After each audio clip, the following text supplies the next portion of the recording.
We picked as many big passion fruit as we could. Only the big ones. They need to be within a couple weeks of ripening in order for it to work, because they're not quite done yet. Just so many. This is the most passion fruit I've ever had. I'm tickled pink. I don't know if I like passion fruit, but I hope so, because I have a feeling this will be a yearly thing now.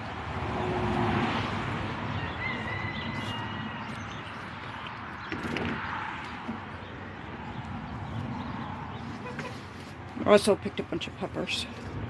And the last of the tomatoes. This is the best spot to ripen them up. These can go in the house. They look ripe.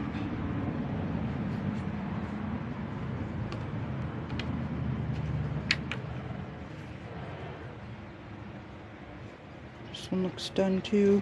I need to do something today with tomatoes and peppers. I don't can tomatoes after it gets cold because it changes the acid level in the tomato, makes them more acidic, and it changes the flavor. They're not as good when it's cold. But I think I'm going to make salsa out of them and eat them fresh and not canning. Ashwaganda is grown for the roots, and it was not a great season, meaning I've done better. It wasn't a great season for things that needed a long season because it was cold at the start for quite a while. Kept getting cold fronts that would knock the plants back. Peppers. Seeds, that's what I'm looking at right here. They should be brown or red. First they get kind of dried and brown looking, and then you can see the red seed inside the pod. Becomes translucent and you can see the seed. This one looks a little bit dry.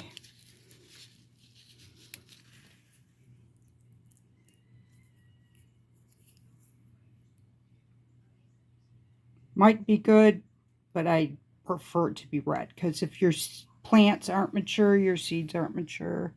I do have ashwagandha growing in pots in the greenhouse. I believe in the overflow, yes, and I am bringing some inside to winter. So I still have seeds from last year. It gets tricky if you don't get mature seed plants, because then how do you keep it going year after year, right? Because I grow my own ashwagandha. Where is it? It's right here. That's ashwagandha. And I have some in a little jar with honey that I've been putting in my tea instead of using a capsule. And I'm doing the same thing with turmeric, which is also a root, not a Michigan plant. But I do have enough, maybe for the whole season, not to have to buy any. Going to start cutting and see where it takes me.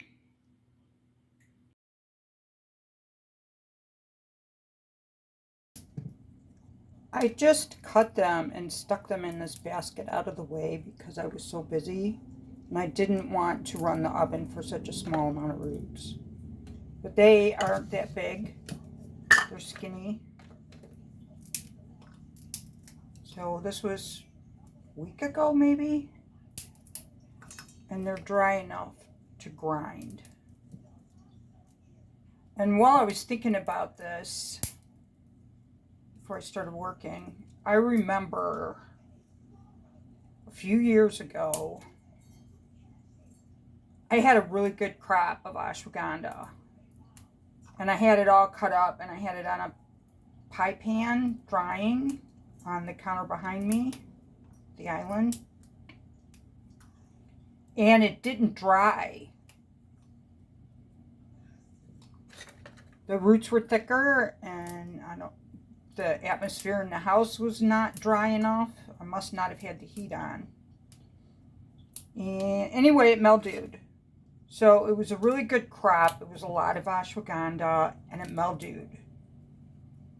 So after that, I started using the oven to dry out the roots. And you know, that's the same with tea. That happened once with chamomile. The chamomile, I closed it up before it was all the way dry, and it was a big jar. It was a good harvest, and it mildewed in the middle. I could smell it when I opened the jar. So now I'm less likely to close the jar until much later in its drying time.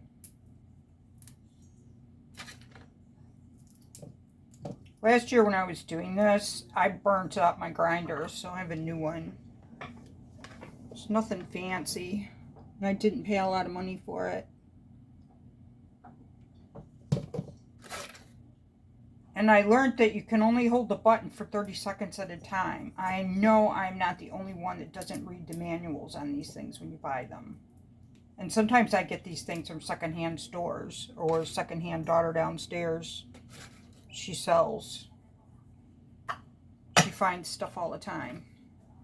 So you're only supposed to hold the button for 30 seconds at a time, and it has to cool off. So what I did last year was just, I had so many roots and so many things that needed to be ground up that I was holding the button too long.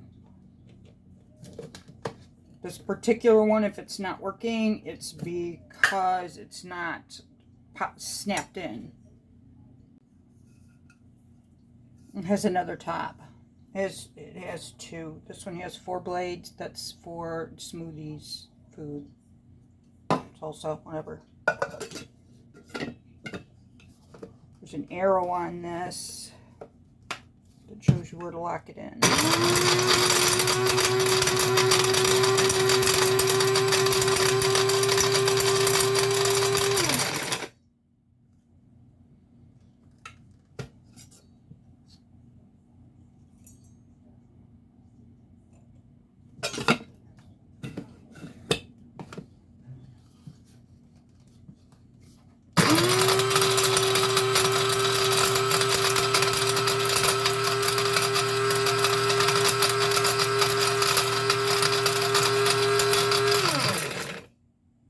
You can tell by the noise that there's still a bunch of chunks.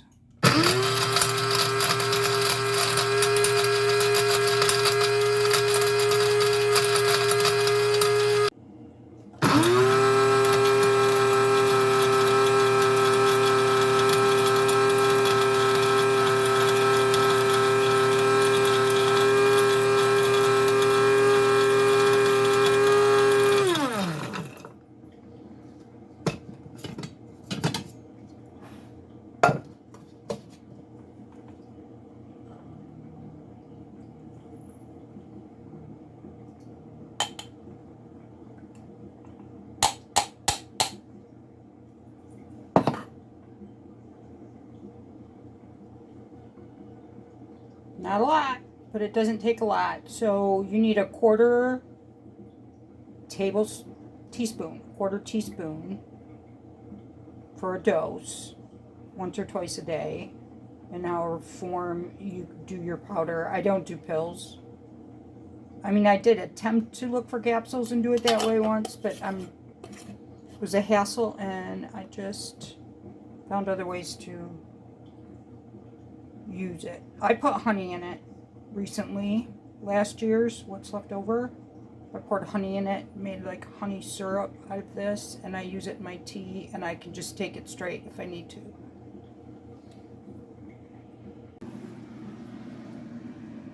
That is harvest of peppers. It's not my last harvest because I have them in the greenhouse and the overflow. 2 greenhouses and an overflow. The last of the tomatoes. The oven's at 170.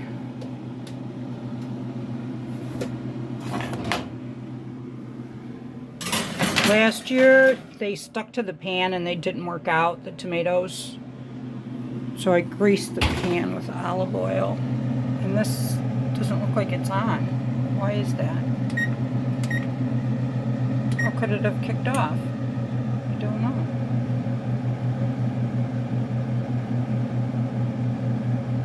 Better keep an eye on that. There might be something wrong with the oven.